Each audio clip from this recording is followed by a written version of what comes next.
contento de pertenecer al proyecto, de poder estar aquí comentándoles lo poco que sabemos de todo este tema. La verdad es que fascinado, la verdad es que me encuentro a veces sin palabras porque es una situación que promete mucho, un producto que nos promete mucho, entonces la verdad es que fascinado de estar así en estas pláticas. Como bien lo dijiste, soy médico general, estoy en el estado de Chihuahua, en la ciudad capital. Llevo ya trabajando como médico 12 años aproximadamente. Un posgrado en el área de genética humana, una maestría, y por lo cual concierne a todo este tema. Me facilita mucho el entendimiento de la función, de hacia dónde va dirigido, qué es lo que va a hacer, que ahorita lo vamos a ver bien en la plática. Y pues, ¿qué más te puedo decir? Esa es nuestra breve trayectoria y pues trabajando tanto con instituciones como nuestra consulta privada, una familia hermosa, 2 hijos, una esposa hermosa y fascinadísimos. Pues un gusto de nuevo tenerte, doctor. Yo creo que ahora, si está bien, compartimos pantalla y arrancamos con la presentación. De nuevo, encantado tenerte. Ok. Listo. Adelante, doctor. Acá me pongo en silencio. Bueno, para continuar con esto, un saludo a todo el mundo. Yo sé que no se van a arrepentir de este tipo de acercamiento, este tipo de producto.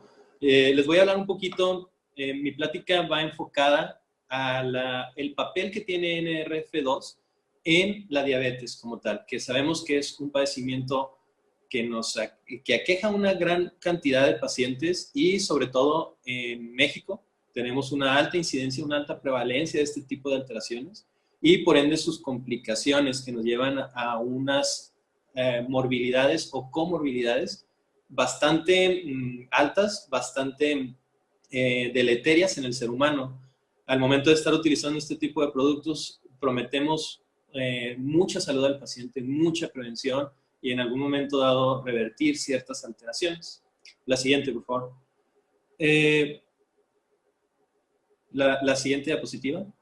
Para poder entender, les voy a dar un antecedente que a lo mejor ya se ha hablado mucho con mis otros colegas.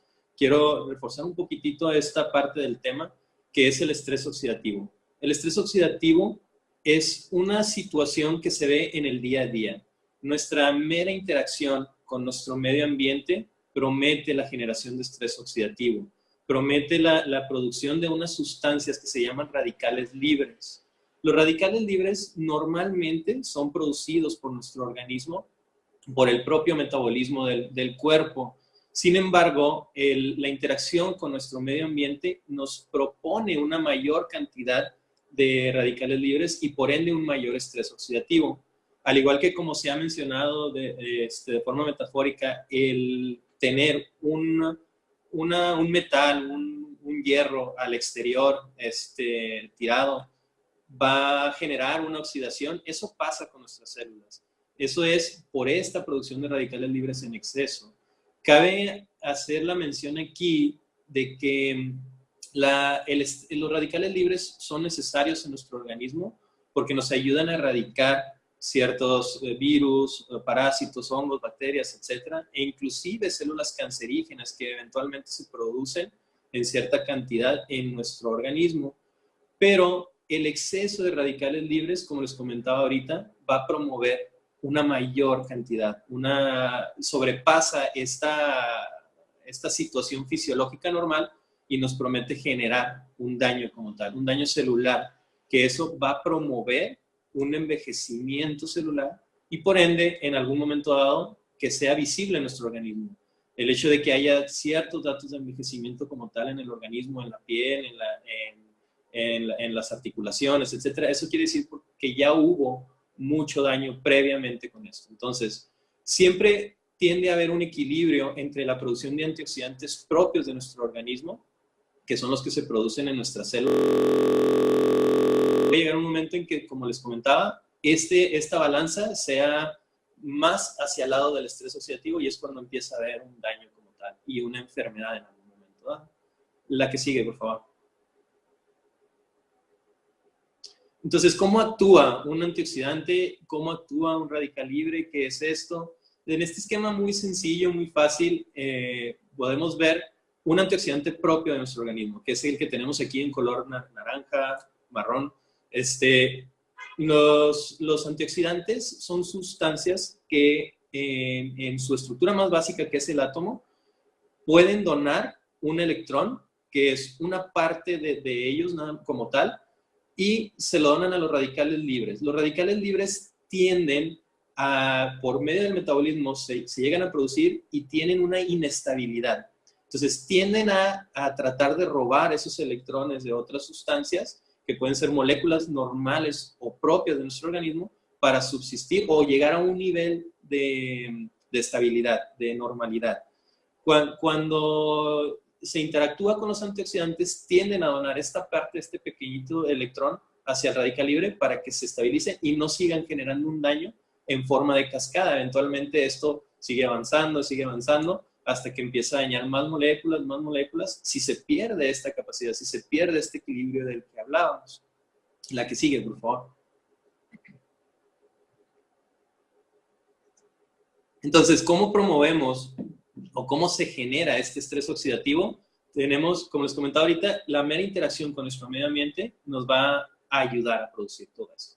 Entonces, yo sé que mucha gente que está aquí presente ya ha escuchado en la cuestión de estrés oxidativo en mayor o en menor grado, pero hay ciertas sustancias que nos ayudan a promoverlo más. Como pueden saber, me imagino que todos conocen el tabaquismo, obviamente. El tabaquismo promueve una gran cantidad de sustancias nocivas, entre ellas, pues obviamente el estrés oxidativo.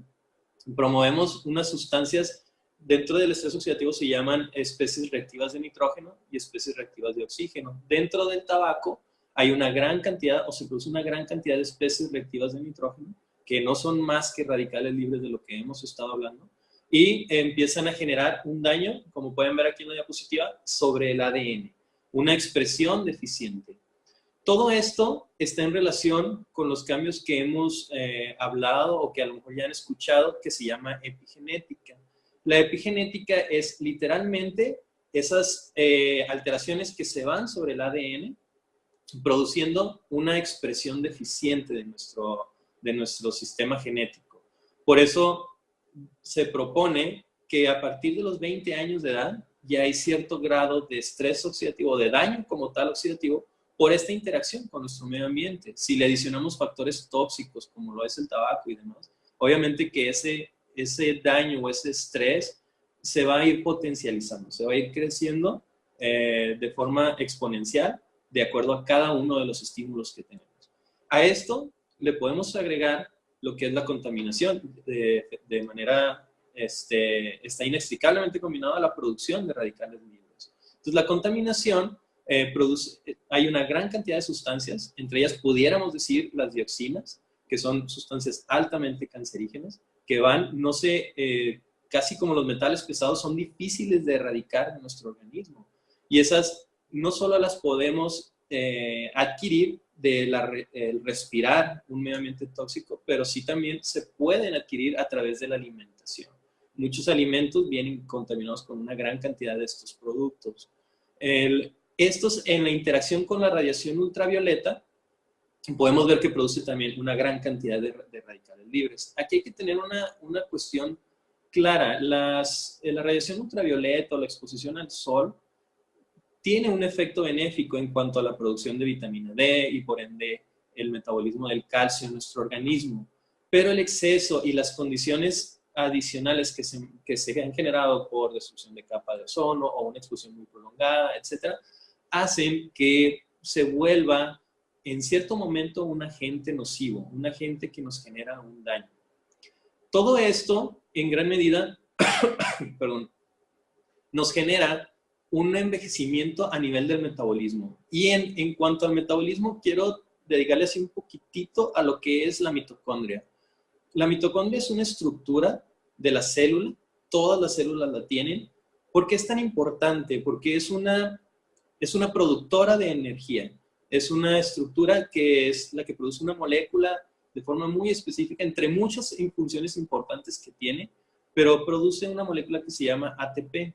ATP es una molécula que provee energía para que se lleven a cabo las funciones propiamente energéticas de la célula. el hacer el metabolizar azúcar, el metabolizar grasas, el metabolizar proteínas, el metabolizar inclusive medicamentos que se están procesando dentro de las células. Entonces, hay órganos que producen o requieren mucha energía y por ende las células propias de ese órgano, como lo es el caso del hígado, contienen miles de mitocondrias en cada una de las células. Entonces, conforme el estrés oxidativo o el daño oxidativo y los radicales libres van generando estas alteraciones, la mitocondria se va viendo afectada, la mitocondria va envejeciendo y no va a poder cumplir con las expectativas energéticas que pide nuestro organismo. Me imagino que han escuchado que el proceso de envejecimiento como tal se relaciona muchas veces con cuadros de fatiga, ya no puedo lo mismo, ya no me siento tan energético, etc. Esto es porque en cierta medida, entre otros aspectos que se van adicionando, la mitocondria va perdiendo esa fuerza, va perdiendo esa capacidad vital que tiene y eventualmente pues empieza a verse manifestada en ciertas patologías, como lo puede ser la diabetes, como lo puede ser otras enfermedades crónico-degenerativas.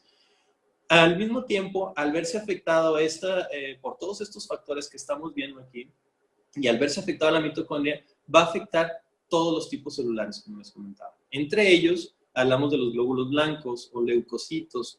Estos se encargan de mediar un proceso de inflamación.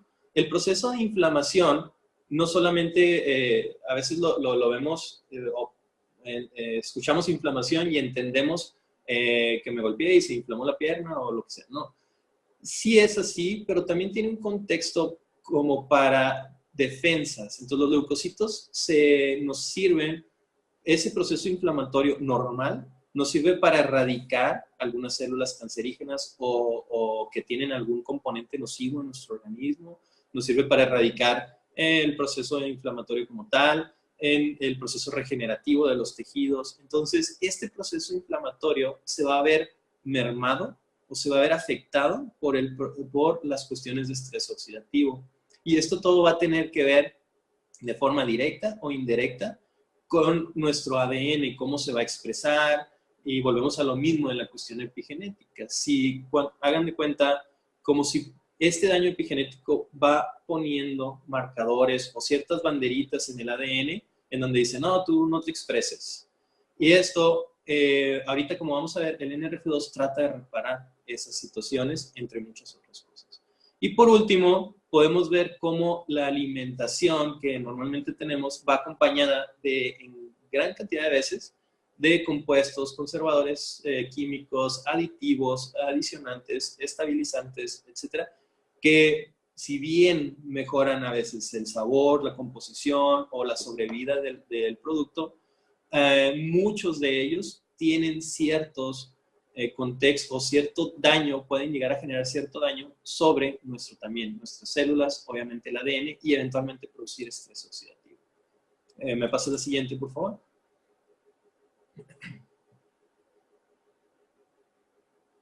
Entonces, tenemos así en una gráfica tan sencilla como esto, más o menos el avance de lo que es el estrés oxidativo. Entonces, tenemos una fase de adaptación en donde en nuestro propio sistema de antioxidantes como tal empieza a tener una sobreexpresión, una activación de nuestros propios sistemas de antioxidantes, y eso nos va a generar una protección, nos va a generar como les comentaba, nos va a proteger contra esas células dañinas, contra esas bacterias que pudieran estar ahí, contra esos agentes, llamémosle, nocivos, que como les comentaba ahorita, pues tienen un origen tan variado. Pero si ese proceso de adaptación empieza a ser sobrepasado y se empieza a generar un estrés oxidativo agudo, en donde ya empieza esa balanza que veíamos ahorita al principio de las diapositivas, se ve ya mermada, ya se sobrepone a la capacidad de nuestros propios antioxidantes y empieza a generar un daño celular. Entonces, ¿y qué es donde normalmente empieza a ver? Bueno, las proteínas, que son uno de los elementos principales en nuestro organismo para dar estructura a las células, para dar estructura a nuestros músculos, etcétera, empiezan a verse dañadas, empiezan a verse afectadas y es a veces una forma como podemos medir químicamente el avance de este tipo de estrés oxidativo. Asimismo, podemos verlo en los lípidos. Los lípidos son las grasas que tiene nuestro cuerpo y tienen una función importantísima. Los lípidos tienen la función de entre de lo más relevante, de proporcionar una gran cantidad de energía. Al ser metabolizados, nos proveen una gran cantidad de energía. Pero igual tienen muchas otras funciones que no me voy a meter en los detalles aquí fisiológicos de esto. Pero al ser afectados, al no obtener esta energía de forma eficiente, porque sí seguimos obteniendo energía de alguna forma u otra, pero si este daño celular sigue avanzando y se convierte en un estrés oxidativo crónico, eventualmente este daño nos va a producir una muerte celular. Y esa muerte celular, hablando específicamente del paciente diabético, va a verse directamente en el páncreas, que es el órgano que se encarga de la secreción de insulina. Y esas estructuras en donde están esas células que producen la insulina se van a ver afectadas, se van a ver disminuidas en número y disminuidas en función, y por ende tenemos un daño. Es importante aquí que ahorita la información científica que tenemos en cuanto al estrés oxidativo en relación con los procesos crónico-degenerativos es bien abundante.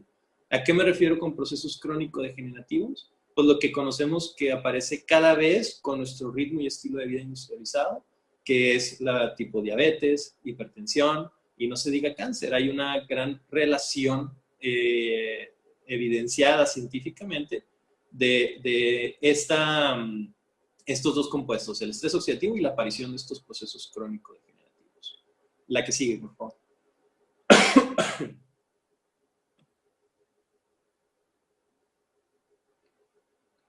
Aquí lo podemos ver. Yo creo que en esta diapositiva es bastante amplia, pero podemos ver la amplia gama de padecimientos que están relacionados con el estrés oxidativo, divididos de forma un tanto muy general por sistemas, órganos. Entonces, podemos ayudar en muchos aspectos, en muchas cuestiones, al inhibir este estrés oxidativo. Entonces, hay una gran aparición en ciertos casos, por ejemplo, hablando del sistema neurológico, vemos ciertas alteraciones tipo Alzheimer, ciertas alteraciones tipo Parkinson que están relacionados con un proceso de estrés oxidativo. Inclusive ha habido casos en cuestiones de esclerosis múltiple, que es un padecimiento de la médula espinal, a veces del sistema neurológico central en general,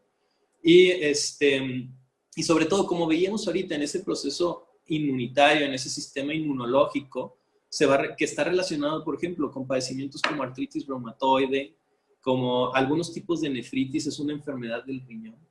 Es decir, yo creo que nos llevaría demasiado tiempo hablar de cada una de las patologías que podemos ver aquí. Se han relacionado alrededor de 300 padecimientos. Yo en lo personal pienso que estamos viendo la punta del iceberg en relación a esta relación, valga la redundancia, entre la aparición del estrés oxidativo y enfermedades, porque es una amplia gama de alteraciones que se ven afectadas o desencadenadas en condiciones ideales por el estrés oxidativo. Hay que entender también que el estrés oxidativo no es el único factor predisponente. Hay muchos factores que pueden detonar una enfermedad. Sin embargo, se sabe de alteraciones, inclusive de crónico-degenerativas, inclusive de cáncer, que no se presentan porque no se les presentaron las condiciones adecuadas. Entre ellos, pues el estrés oxidativo. La que sigue, por favor. Entonces, nuevamente, esto tiende a volverse un tipo círculo vicioso, porque el estrés oxidativo como tal va a permitir un daño, va a permitir, digamos, a lo mejor no han escuchado el término de endotelio, pero el endotelio es esa estructura que se encuentra dentro de las arterias que están en el corazón, en todo nuestro organismo. Entonces, y se le ha detectado una variedad de funciones, casi como un órgano, o es un órgano. Y esto se ha relacionado mucho con la aparición de infartos, con la aparición de problemas renales, con la insuficiencia renal, etc.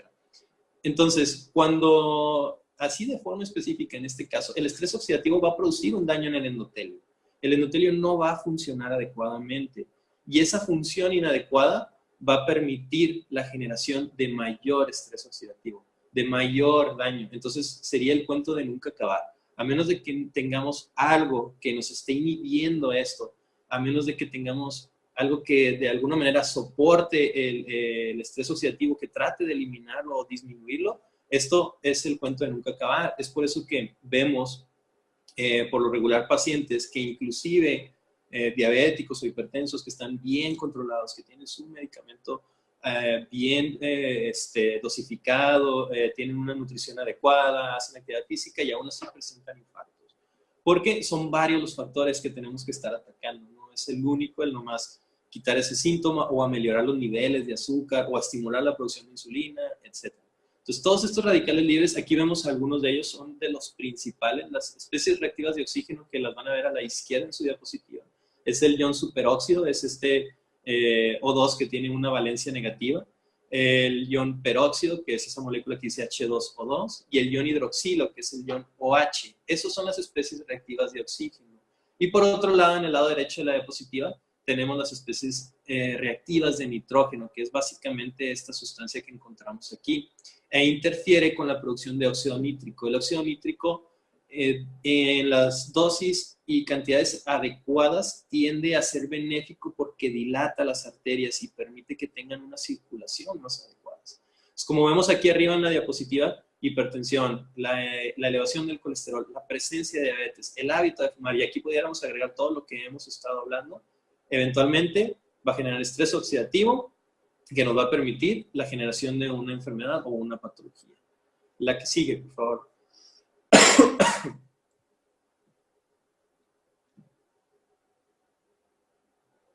Entonces, ¿cómo lo relacionamos?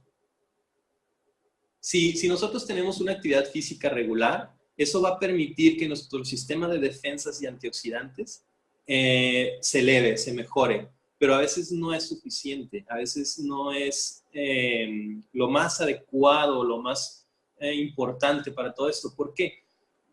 En algún momento platicábamos con algunos otros colegas y veíamos que la vitamina C, por ejemplo, por así decirla, cuando metemos una molécula de vitamina C, va a interactuar con una especie reactiva de oxígeno o un radical libre. Y se acabó. Aquí, como lo vamos a ver con la activación de NRF2, una sola activación de una molécula de NRF2 va a interactuar con 2.000, 3.000 genes, que todos esos están relacionados con procesos antioxidantes como tal.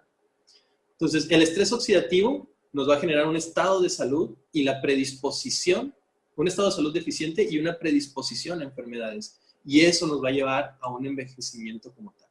Entonces, si no atacamos esto, si no tenemos algo que nos esté inhibiendo esto, que nos esté ameliorando esto, va a ser el cuento de nunca acabar. Seguiríamos en un círculo o en un ciclo vicioso. La que sigue, por favor.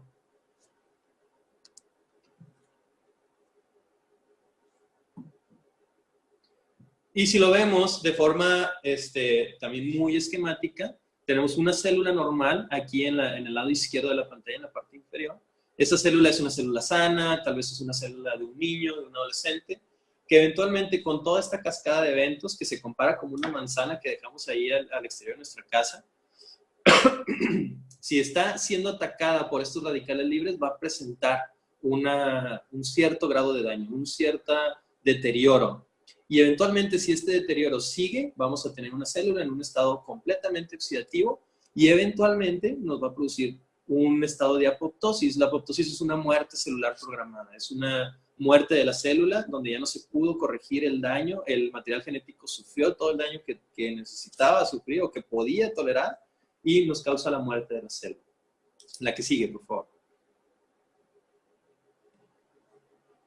Entonces, uno de los compuestos principales que tienden a generar mucho daño genético, mucho estrés oxidativo, son los compuestos que se llaman xenobióticos. Los xenobióticos son sustancias que usualmente se relacionan con los plaguicidas, los pesticidas o sustancias que se les adicionan a los cultivos para obtener un mejor rendimiento.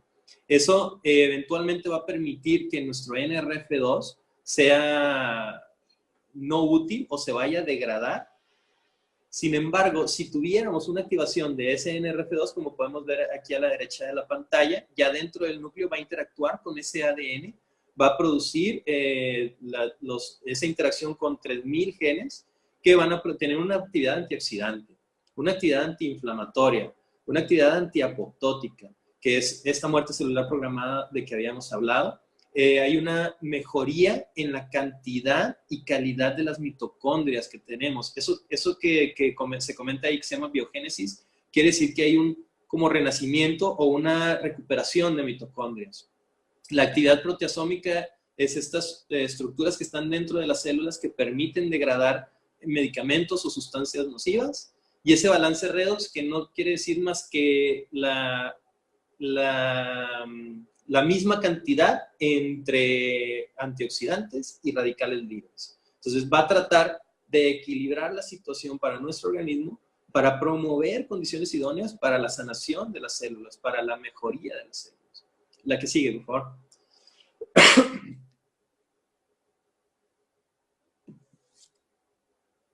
Entonces, espero que lo alcancen a ver esto, pero básicamente nos habla igual de esa mejoría en la actividad mitocondrial.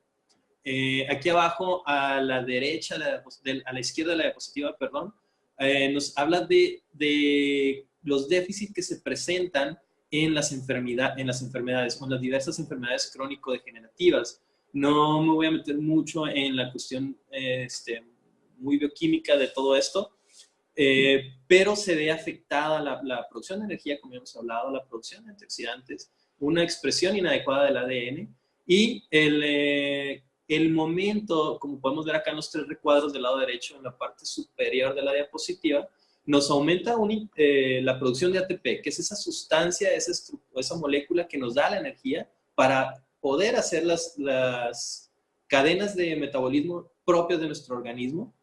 Como ya hablamos, una biogénesis de las mitocondrias y ese efecto antiinflamatorio metabólico, que es bien importante porque en prácticamente todos los estudios que se relacionan con las enfermedades crónico-degenerativas nos hablan de un daño inflamatorio crónico de baja intensidad.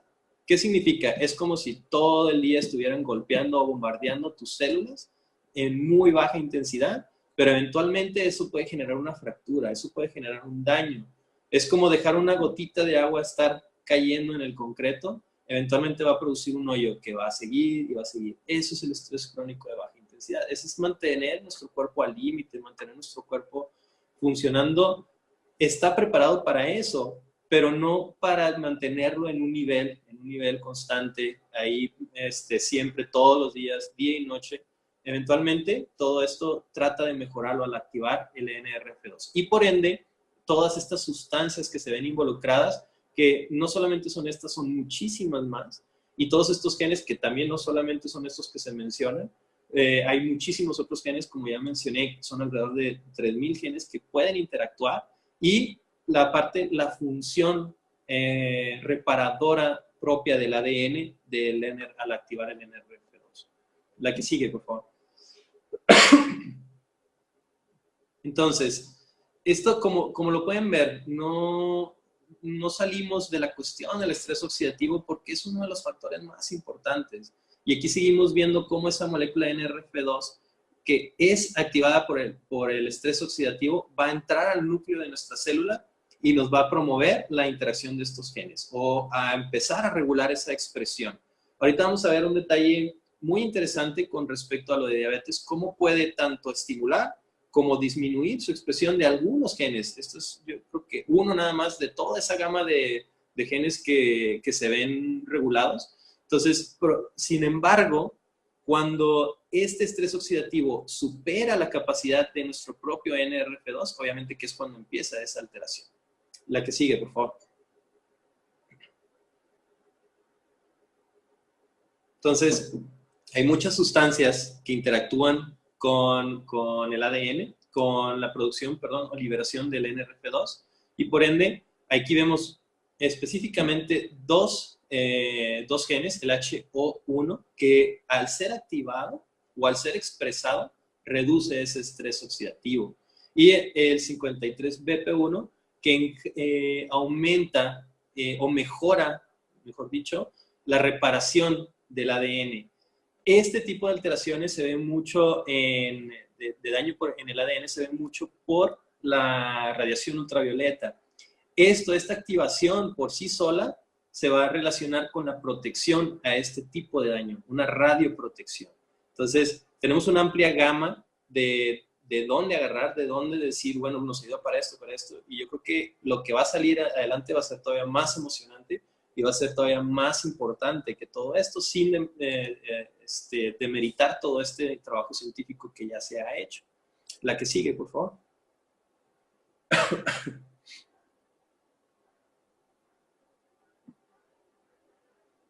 Entonces, entramos un poquito en lo que son algunos reportes científicos muy dirigidos a ciertas condiciones. Esta es una noticia que se dio recientemente.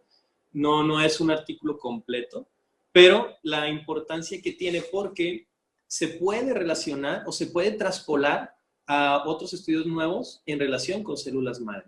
¿Y qué nos dice? Que cuando hay heridas, y al permitir la activación del NRF2, estas va a promover la interacción de esas células madres con el tejido afectado y eventualmente promueve la sanación.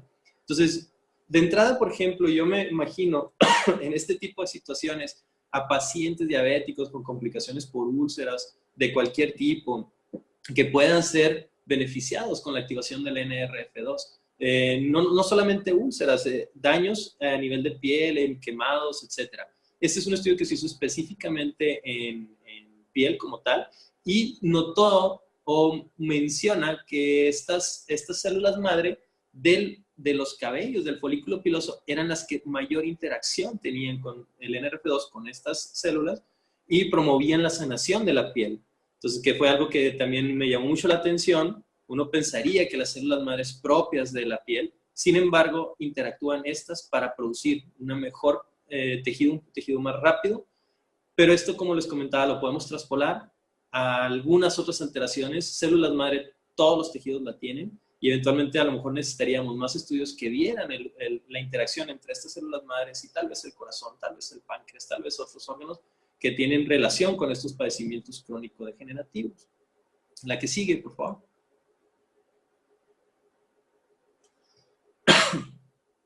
En este estudio, que también es bien interesante, bien importante, se habló, que es un estudio reciente, esto es un estudio que se publicó en el 2017, en este año, nos habla de estos pacientes en donde estaban ya con tratamiento para crisis convulsivas, para epilepsia, y se les dio un tratamiento activador de NRF2 y en los cuales mejoraron sustancialmente. Entonces, así como manera de conclusión, el grupo de investigadores que hizo este estudio nos dice que de todos los hallazgos anteriormente mencionados, se puede hacer una hipótesis de que la activación de NRF2, de la vía metabólica del NRF2, puede proveer estrategias benéficas. Entonces, tenemos ya como que todas estas alteraciones que habíamos visto, las 300 y tantas alteraciones que se pueden relacionar con el estrés oxidativo, entre ellas una de estas, las crisis convulsivas, el paciente puede beneficiarse de la activación del NRF2, puede beneficiarse o tener un efecto terapéutico como tal. La que sigue, por favor. Ahorita vamos a ver cómo algún grupo de científicos nos promueve el uso del NRF2 con medicamentos antidiabéticos. Entonces, este también es un estudio bastante reciente, bastante interesante, un estudio que revisa varios estudios, conjunta información, que se publicó en septiembre del 2017, bastante reciente, y que nos habla del papel del NRF2 en el problema o en los problemas cardiovasculares. ¿Qué quiere decir problemas cardiovasculares? Pues llámese infarto, insuficiencia cardíaca, cardiopatía por diabetes, etcétera. Pero me pasas la siguiente. Aquí vamos a ver un poquito más a fondo y sintetizada lo que nos hablaron sobre estos resultados y qué encontraron con la investigación. Bueno, antes que nada, esto es lo que ellos nos hablan de las diferentes regiones de la molécula de NRF2 y de la molécula de KIP1. Pero si gustas pasarme la siguiente, por favor, para... Primero que nada, nos hablan, esta sustancia que se llama BH4, que está de color verde aquí en el esquema, es una molécula que normalmente se encuentra en ese endotelio vascular del que ya hemos hablado y nos promueve una producción de óxido nítrico. El óxido nítrico, como ya les comenté, tiene un efecto benéfico sobre la dilatación de las arterias. Esa dilatación de las arterias nos puede promocionar una disminución de la hipertensión, una disminución de los niveles de tensión arterial. Sin embargo, cuando es atacada por especies reactivas de oxígeno, cuando se sobrepasa esta capacidad propia del organismo de solucionar el estrés oxidativo, nos produce BH2. Y ese BH2 en el endotelio vascular, curiosamente, nos produce mayor radicales libres, mayor cantidad de radicales libres.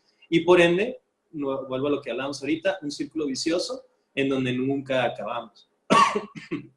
En el esquema del lado derecho que tenemos del corazón, a lo mejor no se va a alcanzar a ver bien, pero nos habla de la producción de estrés oxidativo de esos radicales libres sobre el efecto del corazón.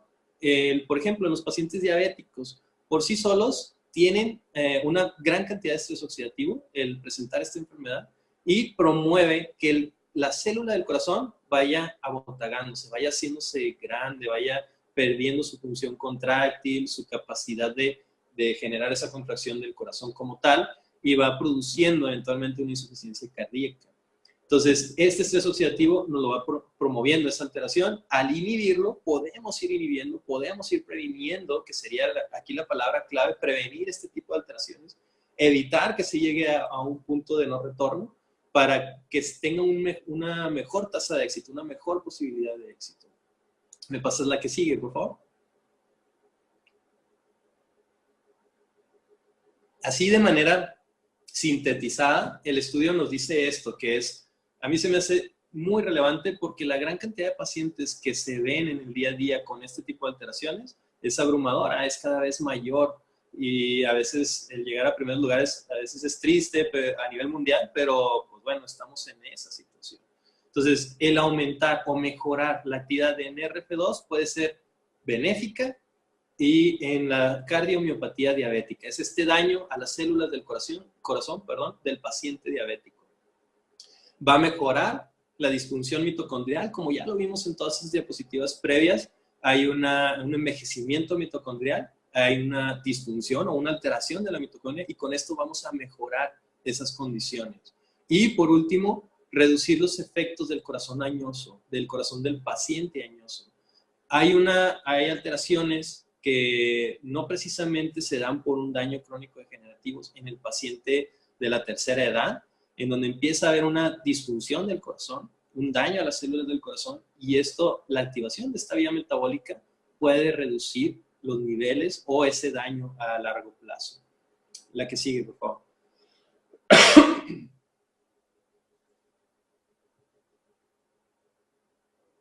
Entonces vamos a entrar, ya no voy a abarcar mucho de su tiempo, pero vamos a hablar de el papel propio del NRF2 en la diabetes mellitus.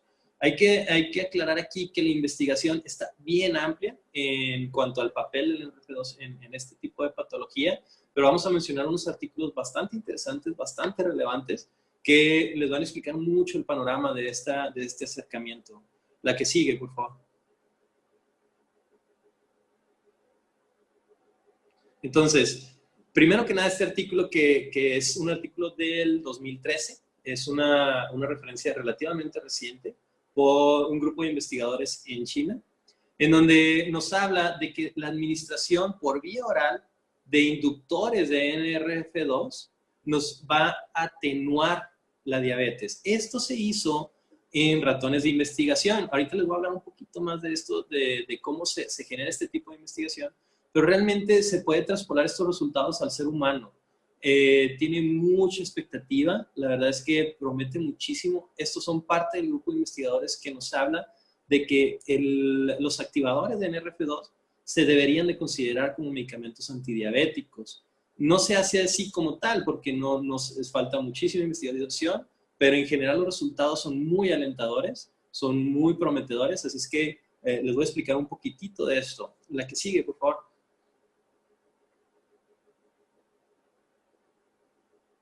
En este estudio nos vamos a enfocar en esta línea de a mero abajo, de color como naranjita, en la primera gráfica, en la gráfica A. Estos ratones que se usaron en la investigación, se les dieron estimulantes del NRF2 y tenían el material genético para producir NRF2. Aquellas líneas que están punteadas, que no son continuas, eran ratones que no tenían el material genético para producir NRF2. Entonces, ¿qué fue lo que se vio? Algo bien interesante, que en los ratones que se les estaba induciendo la producción de NRF2, que tenían ese material genético, las cantidades de glucosa en la sangre se mantenían bastante estables, bastante continuas en los niveles que estamos ahí viendo, una línea muy horizontal. Sin embargo, en esos ratones de las líneas discontinuas que no tenían ese material de NRF2, y así de forma específica en los ratones de la línea subdiscontinua, se veían grandes elevaciones y persistencia de ellas todavía a lo largo del tiempo. Se les estuvo midiendo los niveles de azúcar durante todo el estudio y todos cada vez iban más y más y más y más, aumentando los niveles de azúcar. Curiosamente, a pesar de que hubo muy poca mejoría en el peso, lo vamos a ver aquí en la gráfica B, igual la línea color naranjita continua, esos son los ratones que tenían el NRF2, no se mostró tanta mejoría en el peso corporal, sin embargo sí hubo cierta disminución del peso del cuerpo de los animalitos en relación con los otros. ¿De acuerdo? ¿Me pasas la que sigue, por favor?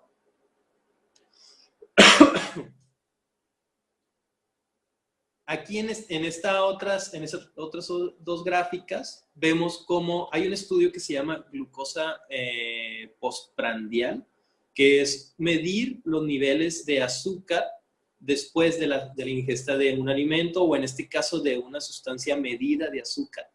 Y igual en la línea continua de color naranja en la gráfica C, en la parte inferior, vemos cómo los niveles se mantenían estables, inclusive después de comer. No era lo mismo o no sucedió lo mismo en los ratones que tenían o que no contaban con la capacidad para producir NRF2. Cabe mencionar aquí que se les estaba dando inductores del NRF2 en estos animalitos en la parte basal.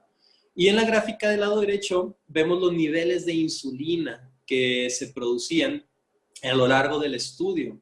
Entonces, los niveles de insulina en los animalitos que tenían una estimulación del NRF2 se ve bastante pronunciada, es este pico. Eso quiere decir que está actuando la insulina como debe de actuar, está viendo una secreción, por así decirlo, adecuada, una secreción oportuna de los niveles de insulina en sangre, a comparación de las otras ratitas que se veían francamente disminuidos, casi a niveles de cero, y no podían contrarrestar esas elevaciones de azúcar en la sangre, por lo tanto produciendo picos de glucosa o que se le llaman cuadros de hiperglucemia, que es las elevaciones de azúcar en sangre.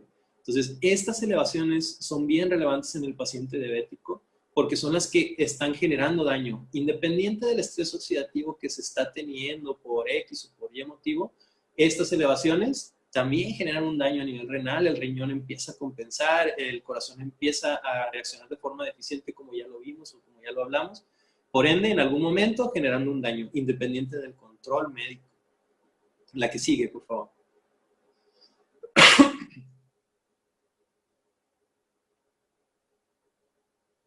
Entonces, aquí lo que se vio, así a grandes rasgos, es que la activación de la vía metabólica del NRF2 tenía dos puntos bastante relevantes, bastante importantes. El primero, que generaba una protección de la función celular beta pancreática. ¿Qué significa esto? Las células beta pancreáticas son aquellas células que se encargan de producir insulina. Son aquellas que de forma directa o indirecta nos van a regular nuestro metabolismo del azúcar. Entonces, al verse afectadas, obviamente que vamos a tener una predisposición a diabetes o una complicación por la misma. Y número dos, una mejoría en la sensibilidad de la insulina. ¿Qué significa esto? Que las células tienen la capacidad adecuada para agarrar esa insulina, interactuar con ella y hacer las modificaciones que se tienen que hacer. Hacer la activación que se necesita hacer. Claro, todo esto mediante la activación del NRF2 como tal. La que sigue, por favor.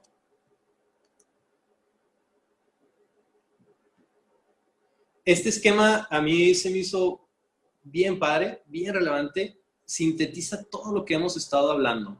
Aquí en la parte superior habla del padecimiento como tal de la diabetes mellitus. Entonces, tenemos una secreción de insulina insuficiente. O a veces se hablaban en ciertos estudios de una insulina inadecuada. Entonces, tenemos ya un daño por el mismo estrés oxidativo, las especies reactivas de oxígeno de las que hemos estado hablando continuamente, sobre las células propias del páncreas. Y por otro lado, vamos a tener una resistencia a la insulina que puede ser dada de forma muy importante tanto en el hígado como en el músculo esquelético, los músculos de los brazos, de las piernas, etc. Conforme nosotros inducimos o activamos la vía del NRF2, esas especies reactivas de oxígeno no tienen una menor incidencia sobre las células beta pancreáticas, por lo tanto hay una protección o una preservación de la secreción de insulina con una mejor calidad. Y al activar los genes de estas vías relacionadas con la resistencia a la insulina, va a promover una mejoría en insulina. Aquí se habla de un gen en particular que tiene una función ambigua, una función un tanto ambivalente. En el músculo va a generar un aumento en el consumo de energía, ¿sí? Que es esto que estamos viendo. Al activarse el NRF2 se va a activar este gen y en el músculo va a tener esa situación en donde promueve el uso de energía, promueve una mejor utilización de nuestros nutrientes. Y en el hígado, al ser inhibido, entonces en un lado lo activa, en otro lado lo inhibe, y en el hígado va a tener esta acción sobre inhibir la producción de azúcar nueva. Es un proceso que se llama gluconeogénesis, en donde se produce azúcar de proteínas o de aminoácidos, de lípidos, etc. Entonces, tenemos como que esa función antagónica, pero que a final de cuentas va enfocada a prevenir la aparición o al desarrollo de la diabetes como tal. La que sigue, por favor.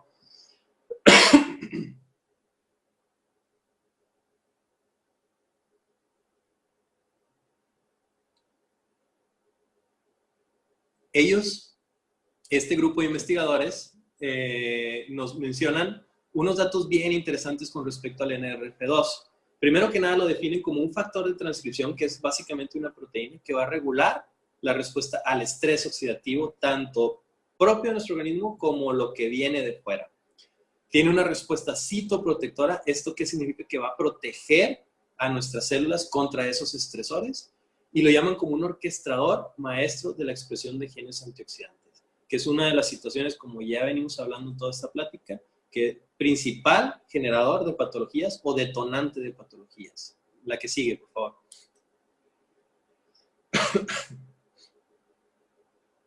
Y bueno, esto es ya un esquema muy básico que ya lo vimos en las otras diapositivas. Nos habla cómo el NRF2 está unido al KIT1, que es la proteína que lo tiene atorado, retenido, y que eventualmente se va a liberar por acción del estrés oxidativo, el estrés electrofílico, que es básicamente lo mismo, o activado por las sustancias propias o activadoras propias del NRF2 para que interactúe con nuestro ADN y que vaya produciendo esas especies antioxidantes. La que sigue, por favor.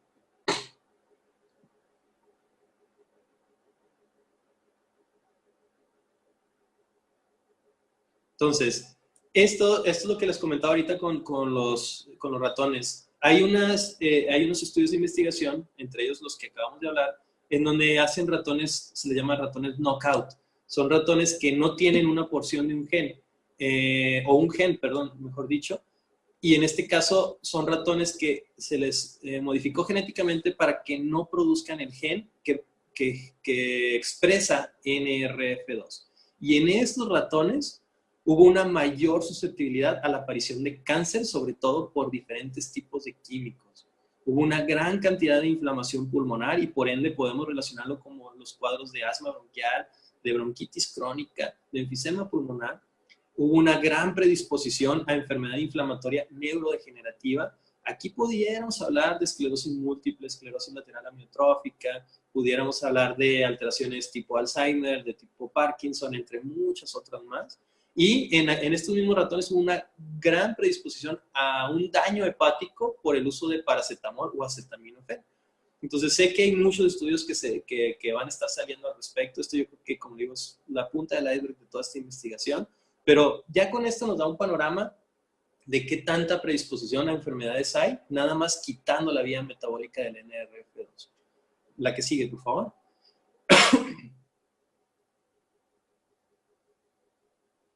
Entonces, esto es algo que es bastante relevante, el uso del NRF2 en la nefropatía diabética, que es eventualmente lo que vamos a llamar en algún punto insuficiencia renal. Es la causa o complicación renal más común y la principal causa de enfermedad renal terminal, la nefropatía diabética. La hiperglicemia o esas elevaciones que hemos estado comentando sustanciales de los niveles de azúcar en sangre nos van a promover una producción excesiva de especies reactivas de oxígeno y eventualmente todo ese daño sobre las células del riñón y en algún momento da una insuficiencia renal terminal.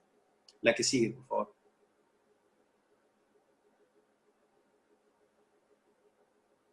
Entonces, ¿cómo sintetizan este estudio, este grupo de investigadores sobre la cuestión metabólica en la nefropatía diabética y la activación del NRF2? Al activar NRF2, vamos a tener una disminución e inclusive una supresión de las especies reactivas de oxígeno que han sido inducidas o generadas por esos cuadros de elevaciones del azúcar. Va a haber una supresión de la disfunción metabólica de las células endoteliales. Ya hablamos de las células endoteliales, que son esa capa que está dentro de las arterias y que eventualmente tiene una función metabólica bastante importante, bastante relevante. Y eventualmente una protección contra el daño oxidativo inducido por la misma hiperglucemia en los cardiomiocitos, que son las células del corazón. Ya hablamos de esto en el estudio previo, que nos protege contra ese daño, de ese abotagamiento o ese daño propio en las células del corazón del paciente diabético. La que sigue, por favor.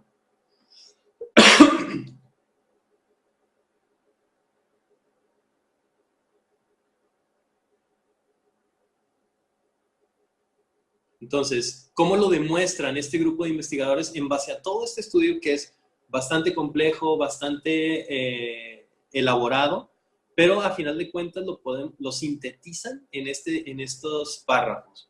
El papel protector del NRF2 sobre la aparición de la nefropatía diabética, primero que nada los glomérulos, que son unas como bolitas en donde están todas las células y arterias propias del riñón, que es una unidad funcional del riñón, van a estar bajo estrés oxidativo. Ya lo hemos visto, ya se ha comprobado.